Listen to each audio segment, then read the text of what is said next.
Okay, so paano nga ba tayo magbayad ng ating PhilHealth contribution, no? Gamit po ang GCash, no? So, hindi na natin kailangan pang pumunta sa PhilHealth office, no? So, pwede na dito sa cellphone na lang ay makapagbayad na po tayo ng ating contribution. So, paano nga ba gawin yan, okay? So, sa video nito mga lalabs, ituturo ko po sa inyo step by step. Okay, so una po natin gagawin, punta tayo sa ating GCash account, no? So, dito po ay click lang po natin ang bills. Ayan, click natin yan.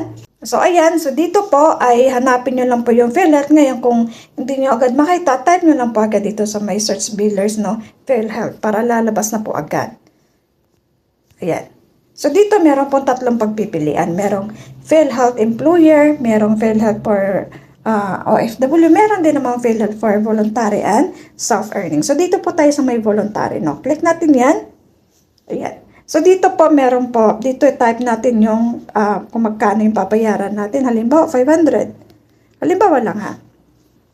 Tapos, dito naman po sa may PhilHealth number. So, lagay natin dito yung PhilHealth number natin. No? So, siguraduhin pong hindi magkamali yung PhilHealth number natin. No? So, makikita yan sa may ID natin. So, meron itong PhilHealth number o kaya sa may MDR. So, hanapin nyo lang.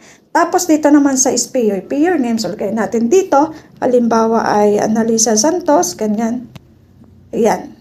Tapos dito naman po sa applicable period from, dito ko halimbawa ay March ngayon, so magbabayad tayo March 2026, no? Ayan.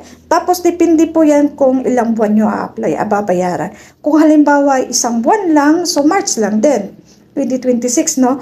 Pero pag halimbawa ay 2 months mo siya babayaran or 3 months, so halimbawa ngayon ay March, tapos applicable period to March, April.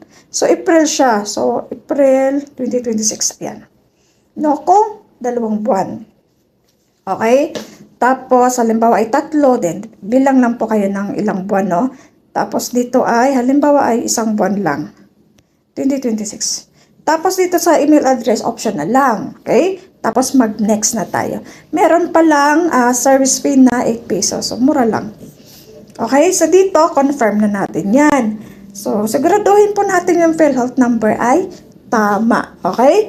So, tapos, confirm na natin yan. No? So, siya nga pala, hindi po siya agad-agad magre-reflect sa account niyo sa PhilHealth, ay kailangan po ay maghihintay kayo ng 3 araw, business days, no? Bago siya mag-reflect sa inyong account sa PhilHealth ninyo. Okay? So, klaro. So, confirm. Okay? So, ganito po magiging itsura ng resibo ng PhilHealth ninyo, no? So, siguraduhin nyo po na ma-screenshot yan para meron po kayong pruweba na nakapagbayad nga po kayo sa PhilHealth, no? Okay, so sana po nakatulong sa inyo. You're welcome.